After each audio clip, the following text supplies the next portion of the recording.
ఒక ఐడియా జీవితాన్ని మార్చేసినట్టు ఒక ఫోటో మొత్తం జియో పాలిటిక్స్నే మార్చేసింది. అదే ఈ ఫోటో. ఈ ఫోటోలో ఏముంది అంటారా? మన భారత ప్రధాని నరేంద్ర మోడీ గారు లక్షద్వీప్లో టూరిజంని ప్రమోట్ చేయడానికి అక్కడికి వెళ్ళి దిగిన ఒక ఫోటో. దీన్ని చూసి తట్టుకోలేకపోయిన కొందరు మాల్దీవ్స్లోని గవర్నమెంట్ అఫీషియల్స్ మన మోడీ గారి మీద హేట్ స్పీచ్ స్ప్రెడ్ చేశారు. సో వాళ్ళని తర్వాత వాళ్ళ విధుల నుంచి సస్పెండ్ చేయడం జరిగింది. ఆ డీటెయిల్స్లోకి మనం వెళ్ళట్లేదు. మన ఆస్పిరెంట్స్కి ఈ న్యూస్ నుంచి మనం నేర్చుకునేది ఏంటి అంటే, ఇందులో ఇండియా అండ్ మాల్దీవ్స్ యొక్క కాన్ఫ్లిక్ట్ న్యూస్లోకి వచ్చింది. సో ఆ న్యూస్లోకి వచ్చిన కాన్ఫ్లిక్ట్ నుంచి మనకి ఎగ్జామ్స్లో ఏ ఏ క్వశ్చన్స్ అడిగే అవకాశం ఉంది అనే విషయాన్ని మనం ఇప్పుడు చర్చించుకుందాం. ఎప్పుడైనా కొన్ని ప్లేసెస్ న్యూస్లోకి వచ్చాయంటే అవి వరల్డ్ మ్యాప్లో వాటి స్ట్రాటజిక్ లొకేషన్ ఎలా ఉంది, ఎక్కడ ఉందని తెలుసుకోవడం అనేది very important and basic task. ఎందుకంటే మనకి రష్యా యుక్రెయిన్ కాన్ఫ్లిక్ట్ వచ్చినప్పుడు కూడా యూపీఎస్సీ లాంటి ఎగ్జామ్స్లో కూడా చుట్టుపక్కల ఏ ఏ ఏరియాస్ ఉన్నాయని క్వశ్చన్స్ కూడా అడిగిన సందర్భాలు ఉన్నాయి. కాబట్టి లొకేషన్ తెలుసుకోవడం అనేది వెరీ ఇంపార్టెంట్. ఇప్పుడు లక్షద్వీప్ కనుక చూసుకుంటే మనకి ఇండియాకి వెస్ట్ కోస్ట్ సైడ్న మనకి లక్షద్వీప్ ఐలాండ్స్ అనేవి ఉంటాయి. లక్షద్వీప్ ఐలాండ్స్ అనేవి అరేబియన్ సీలో సిట్యుయేటెడ్ అయి ఉన్నాయి. ఈ లక్షద్వీప్ ఐలాండ్స్కి సౌత్ సైడ్న మనకి మాల్దీవ్స్ దేశం అనేది ఉంటుంది. సో ఈ లక్షద్వీప్ ఐలాండ్స్ అండ్ మాల్దీవ్స్ కంట్రీని 8 డిగ్రీ ఛానల్ అనేది డివైడ్ చేస్తుంది. Very important point. Lakshadweep and మాల్దీవ్స్ని డివైడ్ చేసే ఛానల్ ఏంటి అంటే అది 8 డిగ్రీ ఛానల్, గుర్తుపెట్టుకోండి. ఇప్పుడు చూసే టాపిక్ వచ్చేసి ఇండియా అండ్ మాల్దీవ్స్ యొక్క రిలేషన్స్. సో దీనిలో ఫస్ట్ సెక్యూరిటీ రిలేషన్స్ చూద్దాం. సో ఇండియాకి మాల్దీవ్స్కి మధ్యలో కొన్ని జాయింట్ ఎక్సర్సైజెస్ ఉన్నాయి. అంటే అవి మిలిటరీ పర్పస్ కోసం చేసిన ఎక్సర్సైజెస్. ఇవి ప్రతి సంవత్సరం జరుగుతూనే ఉంటాయి. ఆ ఎక్సర్సైజెస్ ఏంటి? Ekuverin, Dosti, Ekatha and operation shield. ఎక్సర్సైజెస్ని గుర్తుపెట్టుకోవాలండి, ఖచ్చితంగా ఎగ్జామ్స్లో అడిగే అవకాశం ఉంటుంది. సో ఆ ఎక్సర్సైజ్ ఏంటి? Ekuverin, Dosti, Ekatha and operation shield. India provides 75% of military support to train Maldivian national defence force. Maldives యొక్క డిఫెన్స్ ఫోర్స్ని ట్రైన్ చేయడానికి ఇండియా నుంచే మనం ట్రైనర్స్ని పంపిస్తున్నాం అనమాట ఆ దేశానికి. సో 75% ఆఫ్ ట్రైనింగ్ మన ఇండియన్ ఆర్మీ అఫీషియల్సే ఇస్తున్నారు మాల్దీవ్స్ ఆర్మీ వాళ్ళకి. సో నెక్స్ట్ వచ్చేసి ఎకనామిక్ రిలేషన్స్ చూద్దాం.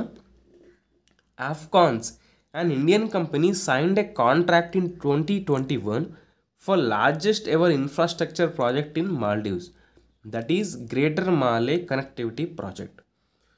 2021 సంవత్సరంలో ఆఫ్కాన్స్ అనే ఒక మన ఇండియన్ కంపెనీ మాల్దీవ్స్లో అతిపెద్ద ఇన్ఫ్రాస్ట్రక్చర్ ప్రాజెక్ట్ కట్టడానికి అగ్రిమెంట్ చేసుకుంది. ఆ ప్రాజెక్ట్ ఏంటంటే greater Male connectivity project. Male అనేది మాల్దీవ్స్ దేశం యొక్క రాజధాని. సో ఆ రాజధానిలోనే ఈ ఇన్ఫ్రాస్ట్రక్చర్ ప్రాజెక్ట్ కట్టడానికి అగ్రిమెంట్ చేసుకుంది. ఇన్ఫ్రాస్ట్రక్చర్ ప్రాజెక్ట్స్లో ఏముంటాయంటే highways, railways and construction of airports and harbours అలాంటివి అనమాట. నెక్స్ట్ బైలాటరల్ ట్రేడ్ అంటే ఇండియాకి మాల్దీవ్స్కి మధ్యలో జరిగిన ట్రేడ్ 2021లో కనుక చూసుకుంటే మనం $300 మిలియన్ వర్త్ ట్రేడ్ జరిగింది. అదే 2022లో చూస్తే $500 మిలియన్. సో ఇక్కడ మనకు ట్రెండ్ ఎలా ఉంది? సంవత్సరం మారిన కొద్దీ ట్రేడ్ అనేది పెరుగుతోంది. ఇక్కడ ఒక క్వశ్చన్ వేసే అవకాశం ఉంది. ఇండియాకి మాల్దీవ్స్కి మధ్యలో ఉన్న ట్రేడ్ రిలేషన్స్ పెరుగుతున్నాయా అండ్ తగ్గుతున్నాయా అని అడిగితే ఖచ్చితంగా మనకి ఉన్న డేటా ప్రకారం పెరుగుతోంది అనేదే answer. Next point, national college for policing and law enforcement inaugurated by external affairs ministry. It is the largest grant project executed by India in Maldives. ఈ NCPLE national college for policing and law enforcement అది కూడా మాల్దీవ్స్లోనే కడుతున్నాము. అది external affairs ministry ద్వారా inaugurate చేయబడింది అక్కడ. It is the largest grant project. Grant అంటే ఏంటి? ఫ్రీగా కట్టిస్తున్నది, without any loan or something. ఫ్రీగా మనం ఇంకో దేశానికి ఇచ్చేదే గ్రాంట్ అని పిలుస్తాం. Greater Male connectivity project India gave a grant of $100 million and a line of credit of $400 million. ఇందాక మనం చెప్పుకున్న గ్రేటర్ మాలే కనెక్టివిటీ ప్రాజెక్ట్ కోసం ఇండియా $100 మిలియన్ ఫ్రీగా ఇచ్చింది మాల్దీవ్స్కి, అండ్ ఇంకొక $400 మిలియన్ అప్పుగా ఇచ్చింది. నెక్స్ట్ వచ్చేసి డిఫరెంట్ ఆపరేషన్స్, ఇవన్నీ పాస్ట్లో జరిగిన ఆపరేషన్స్ అండి, అవేంటో చూద్దాం. ఫస్ట్ వచ్చేసి ఆపరేషన్ క్యాక్టస్, ఇది 1988లో జరిగింది. Indian armed forces helped Maldivian government in neutralising a coup attack attempt. Coup attack attempt అంటే ఏం లేదు, ఇప్పుడు కొన్ని దేశాల్లో గవర్నమెంట్ నడుస్తున్నా కూడా సడన్గా మిలిటరీ వచ్చేసి ఆ గవర్నమెంట్ని ఆక్రమించేస్తుంది. అట్లాంటి అటెంప్ట్స్ని మనం కూ అటాక్ అటెంప్ట్స్ అని పిలుస్తూ ఉంటాం. సో 1988లో మాల్దీవ్స్లో అట్లాంటి ఒక అటెంప్ట్ జరిగినప్పుడు మన ఇండియన్ ఆర్మ్డ్ ఫోర్సెస్ వెళ్ళి వాళ్ళకి ఆ గవర్నమెంట్కి హెల్ప్ చేశాయన్నమాట. అదే ఆపరేషన్ క్యాక్టస్. ఇంకొకటి ఆపరేషన్ నీర్, ఇది 2014లో జరిగింది. India provided a safe drinking water to Maldives when the country is facing a drinking water crisis. మాల్దీవ్స్లో తాగునీటి కొరత వచ్చినప్పుడు 2014లో ఇండియానే డ్రింకింగ్ వాటర్ సప్లై చేసింది. ఈ ఆపరేషన్ పేరు ఆపరేషన్ నీర్. ఇంకొకటండి operation Sanjeevani. India provided a medical aid of 6.2 tons of medicines and vaccines to Maldives during the కోవిడ్-19 పాండమిక్.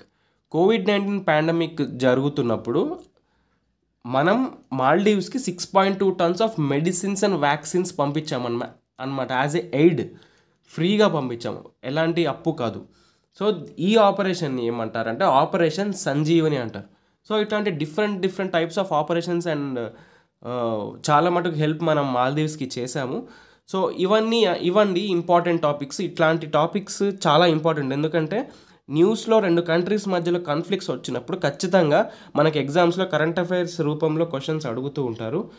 అట్లీస్ట్ మనం వాటి మధ్యలో ఉన్న రిలేషన్స్ కానివ్వండి, వాటి లొకేషన్ కనుక తెలిస్తే మనం ఆ క్వశ్చన్స్ని అటెంప్ట్ చేయడానికి వీలవుతుంది. So this is the end of the video friends. Please share my content with your friends and please do subscribe to the channel. మరో వీడియోతో మీ ముందుకు వస్తాను. Until then bye.